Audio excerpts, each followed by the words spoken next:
네, 오늘 사무엘 강의 71번째 시간은 어찌하여 이런 일을 이라는 제목으로 말씀을 증거하도록 하겠습니다. 오늘 수요예배에 동참하신 우리 믿음의 지체들, 우리 가족들을 축복합니다. 오늘도 갈급한 마음으로 예배하며 은혜 누리고 계시죠?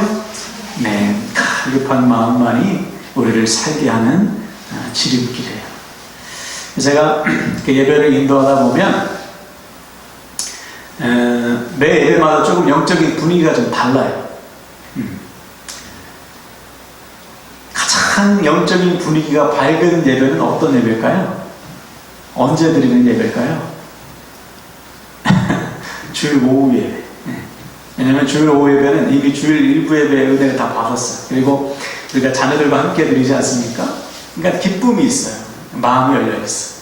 그래서 예배 처음과 끝이 은혜로 시작해서 대부분 다 은혜로 끝나요. 그냥 눌려있는 사람이 없는 것이죠. 다 회복된 상태에서 예배하니까. 수요 예배도 괜찮습니다.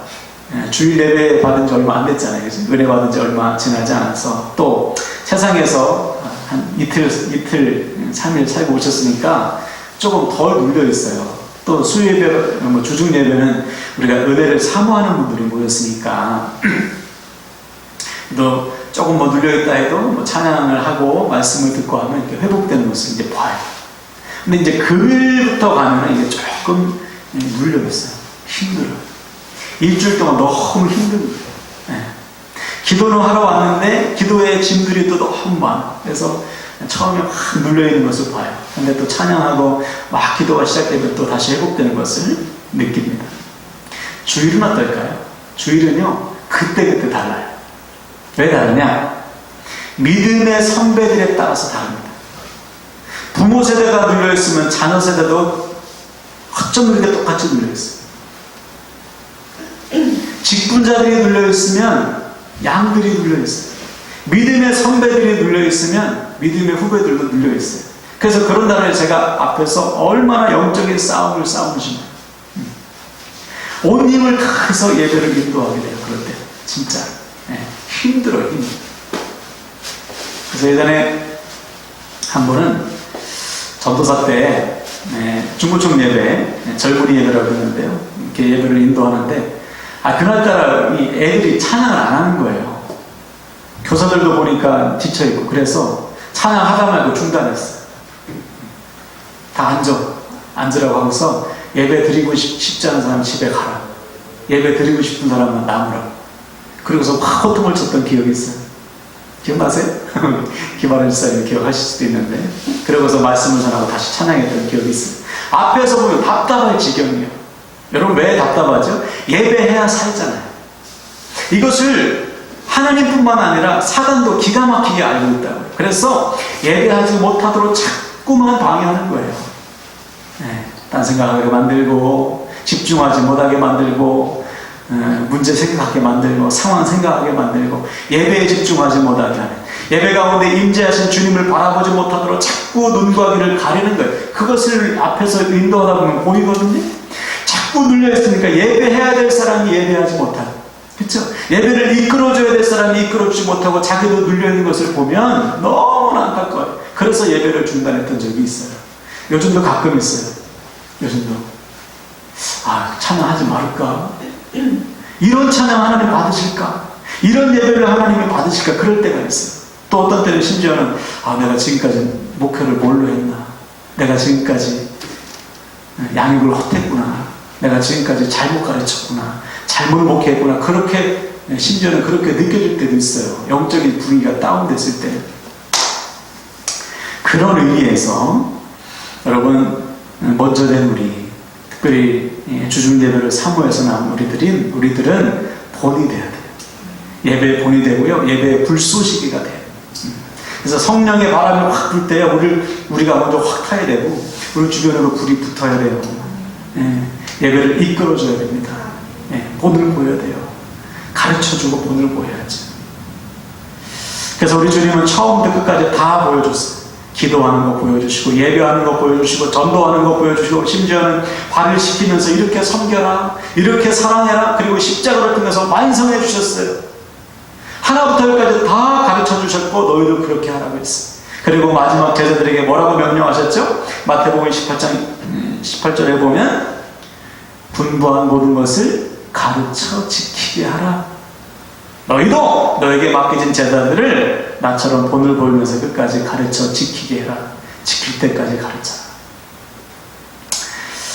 예배가 그 정도로 중요한 거예요. 여러분, 모든 예배마다 힘을 다해서 예배하시고, 왜냐하면 우리만 혼자 예배 은혜받고 그냥 돌아가는 사람들이 아니잖아요. 우리에게는 양들이 맡겨졌지 않습니까? 우리는 신앙의 선배들 아니에요. 그래서 성경을 보면 서로 돌아보아, 그죠? 사랑과 선행을 격려하고 쓴뿌리가 나서 은혜에 이르지 못한 자가 없는지 두루 살피라고 그랬어요. 두루 살피라. 예배 드릴 때 여러분 봐야 돼요. 나만 막 은혜 받고 끝나는 것이 아니고, 나에게 맡겨진 우리 목장의 목원들이 지금 은혜를 누리고 있나? 예? 저 믿음의 후배들이 지금 은혜를 누리고 있나? 새신자가 지금 은혜를 누리고 있나? 봐야 돼요. 중보하는 마음을 가지고 예배해요. 중보하는 마음을 가지고. 오늘부터 예배의 모든 본을 보이고, 또 우리가 은혜 받고 은혜를 흘러보내는 은혜의 통로로 쓰임받는 저와 여러분 되시기를 주님의 이름으로 축원을 드립니다. 아멘. 자, 오늘은 이제 사무엘서의 마지막 장입니다. 24장, 사무엘하 24장인데요. 다윗의 인생의 말년, 다윗의 왕의 통치의 말년에 일어난 사건을 기록하고 있는데요. 1절을 볼게요. 어떤 사건인지. 여호와께서 다시 이스라엘을 향하여 진노하사 그들을 치시려고 다윗을 격동시키사 가서 이스라엘과 유다의 인물을 조사하라 하신지라. 그렇죠. 하나님께서 이스라엘을 향해서 다시 진노하셨어요. 다시라는 것은 이스라엘 백성들이 죄를 한 번 범한 게 아니고 연거푸 죄를 범했다는 것입니다. 어떤 죄인지는 본문에 자세히 기록되어 있지 않지만 아마도 다윗을 대적하는 사건이었을 거예요. 압살롬처럼 다윗을 대적하고 하나님의 주권을 대적해서 다윗 반대편, 하나님 반대편에 선 사건이 몇 번 반복해서 일어났을 것입니다. 자, 그런데 이상한 것은 그 일을 진노하심에 있어서 하나님은 누구를 이용하시느냐? 다윗을 이용하시는 거예요. 다윗을 격동시키셨습니다. 인구조사를 하도록 다윗을 격동시켰어요. 그래서 격동시켰다는 것은 충동질했다는 거예요, 하나님이. 이상한 하나님이죠. 그토록 사랑하는 다윗을 죄를 짓지 말게 하셔야 되는데 오히려 죄를 짓도록 충동하셨다? 이 사람 죄송해요. 하나님 이상한 분이시네. 그렇게 생각할 수 있는데요. 같은 사건을 기록하고 있는 역대상 21장 1절에 보니까 이렇게 기록하고 있어요. 사단이 일어나 다윗을 충동하네. 네. 무슨 말이냐 이것은 지금 다윗의 마음속에 사단의 마음이 확 들어왔어요. 인구조사해야지. 근데 그것을 하나님이 방치하셨다는 거예요. 내버려 두셨어요. 죄를 짓도록 내버려 두셨어요. 막지 않으시고 다윗을 시험하시고. 근데 이 믿음의 시험에 다윗이 실패했다는 거예요. 사단의 마음을 품고 그대로 해냈다는 것입니다. 그래서 그가 한 것이 뭐예요? 인구조사입니다. 인구조사. 왜 인구조사가 죄일까요? 지금까지 다윗이 전쟁에서 승리한 것은 군사의 수에 있지 않았어요. 근데 지금 다윗은 무엇을 지금 챙겨보는 거예요? 내 군사가 얼만큼 있는지 자기의 힘을 과시하고 또 언제든지 전쟁에서 이기려면 군사가 필요하지 착각해서 군대를 지금 정비하고 있는 것입니다. 다윗이 이긴 것은 하나님 때문이지. 하나님의 은혜지. 지금 다윗이 의지할 것은 하나님이지 않습니까? 그래서 지난 시간에 우리가 다윗의 용사들을 쭉 나누면서 다윗이 자신의 오른팔과도 같은 용사들을 다 소개하면서 그들의 업적과 그들의 용맹스러운 그들의 괴력을 막 자랑하면서 빼놓지 않고 기록한 것이 뭐예요? 이들을 통해 하나님이 승리케 하셨고 이들을 통해 하나님이 구원을 주셨다. 하나님을 놓지 않았다고요. 다윗은. 다시 말해 승리와 구원을 주신 것은 하나님이지 용맹스러운 용사나 군대가 아니었어요. 그렇게 고백했던 다윗이 불과 몇 년이 지나서 지금은 또다시 무엇을 의지하려고 하는 거예요? 하나님이 아닌 군대의 수를 의지하려고 하는 것입니다. 여기서 우리는 인간이 얼마나 나약한지를 알아야 돼요. 우리가 얼마나 나약하고 얼마나 자빠지기 쉬운지, 얼마나 내 마음속에 아직도 교만의 씨앗이 남아있는지를 살펴야 돼요. 안 그러면 우리도 다윗처럼 무너지기 쉽사요. 그래서요, 베드로는 우리가 잘 알듯이 이렇게 외쳤어요. 잘하는 말씀이지만 베드로의 마음을 가지고 외쳐봅시다. 시작. 근신하라, 깨어라. 너의 대적 마귀가 오는 사자와 같이 두루다니며 삼킬 자를 찾나니. 아멘. 사단은 한시도 쉬지 않습니다. 하나님도 우리를 주무시지도 않고 졸지도 않고 우리를 보호하시지만 사단도 자지도 않고요, 우리를 무너뜨리려고 삼키려고 최선을 다해요. 최선을. 다윗이 그만 넘어갔어요. 교만한 마음, 하나님이 아닌 눈에 보이는 것을 붙드는 그 허영심에 쏙 들어가니까요, 다윗이 범죄하는 거예요. 범죄. 우리도 얼마든지 그럴 수 있는 것이죠. 늘 깨어 기도하지 않으면, 늘 깨어 하나님을 보지 않으면, 하나님께 초점을 두지 않고 조금만 방심해도 우리는 무너져요. 여러분, 오늘 베드로의 권면처럼 늘 깨어 사단을 대적하여 승리하는, 사단의 유혹에 넘어가지 않는, 어떻게 충동질해도 어떻게 격동해도 우리의 마음을 지키는 저와 여러분 되시기를 주님의 이름으로 부탁을 드립니다. 아멘. 아멘. 자, 그래서 곧바로 다윗이 행동에 임하죠. 가룟 유다에게 사단이 마음을 주니까 곧바로 행동에 임한 것처럼 다윗도 곧바로 행동에 임해 가서 요압을 부릅니다. 군대 장관을 불러가지고, 야, 너 군사 정비해라. 사람 수세라. 여기서 사람 수라는 것은 전쟁에 참여할 수 있는 20세 이상의 남자를 세라는 거예요. 그때 요압이 다윗에게 충언을 합니다. 3절을 보세요. 요압이 왕께 아뢰되 이 백성이 얼마든지 왕의 하나님 여호와께서 100배나 더하게 하사 내 주의 왕의 눈으로 보게 하시기를 원하나이다. 그런데 내 주 왕은 어찌하여 이런 일을 기뻐하시나이까 하되.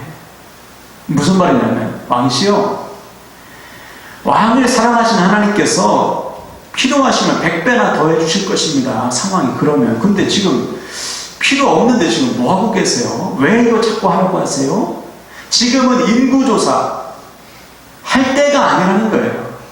보통 그 당시에 인구조사는 두 가지예요. 첫 번째는 세금을 거둘 때, 호구조사에서 세금 먹일 사람 다 먹이기 위해서 인구조사를 했고, 두 번째는 징병입니다. 전쟁이 일어났을 때. 근데 지금 다윗의 통치 말기는 전쟁이 없어요. 이미 다 평정이 있기 때문에 다윗의 통치 말기는 전쟁이 필요 없고요. 하나님께서 물질의 복도를 주셨기 때문에 창고가 차고 넘쳐서 세금이 필요 없는데, 그것을 누구보다 잘 알고 있는 요압이 왕에게 반문하는 거죠. 반대하는 거죠. 지금 왕이시여, 이거 지금 하는 거 아니에요.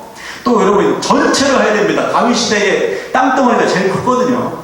남쪽에서 북쪽까지 불세바에서 단까지 하려면요, 거의 1년이 더 걸릴지 몰라요. 돈도 막대하게 들어갑니다.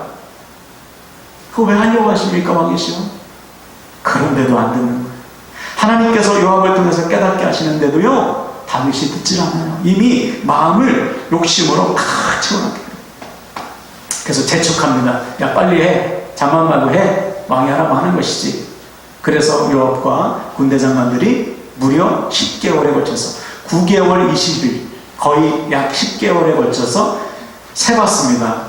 20세 이상의 남자를 세보니까 유다 지파만 50만 명, 나머지 지파가 80만 명, 도합 130만 명이에요. 20세 이상의 전쟁에 참여할 수 있는 남자만 130만 명, 여기에 여자와 어린아이와 노인까지 합하면 적어도 500만 명 이상의 막강한 나라, 큰 나라가 되는 거예요. 그 정도로 하나님은 다윗에게 은혜와 복을 허락해 주셨습니다. 그런데 지금 다윗은 그거 다 까먹고 있는 거예요. 자신의 욕심과 욕망에 넘어가서 하나님께서 원치 않으시는 세력과 지금 하고 있는 거예요. 그것도 요압을 통해서 깨닫게 하셨음에도 불구하고 깨닫지 못하고 욕심대로 밀어붙이는 거예요. 여러분, 이 모습이 바로 우리의 모습일 수 있는 것이죠. 다윗과 같은 믿음의 사람도 잘 가다가 이제 마무리할 시점에 마무리하지 못하는 것을 봐요. 우리도 마찬가지예요. 우리도 끝까지 정신을 바짝 차려야 됩니다. 우리가 붙들 것은 하나님이에요. 하나님. 그래서 여러분, 언제 우리가 더 정신 바짝 차려야 되냐면 잘 나갈 때, 평안할 때요. 하는 일이 잘 될 때. 물론 그때 우리가 전 시간에 나눴던 다윗처럼 승리는 하나님, 구원은 하나님, 모든 것은 하나님 이렇게 날마다 외치면서 이것을 잊지 않으면 괜찮은데 오늘 다윗처럼 하나님이 어느 순간 사라지고 그 자리에 다른 것이 들어와 버리면 그때부터 인생은 무너지기 시작합니다. 그래서 잘 나가는 것, 일이 문제가 없는 것, 이것은 결코 좋은 건 아니에요. 좋은 거지만 그게 좋은 것은 아니에요. 말이 좀 이상하죠? 왜? 우리를 무너지게 할 수 있어. 방심하게 할 수 있어. 그래서 어떤 의미에서 보면 바울의 고백처럼 우리에게 연약함과 부족함이 있는 것, 그것이 은혜인 것입니다.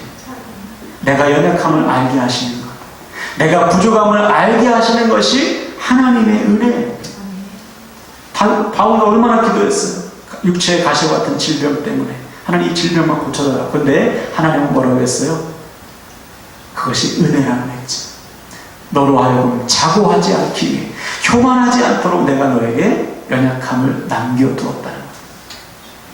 우리 인생에 연약함과 부족함이 있다면 우리로 하여금 자고하지 않고 하나님의 은혜를 구하도록, 그리고 약함을 통해서 하나님의 강함을 체험하도록 하나님께서 남겨두신 은혜임을 믿으시기 바랍니다.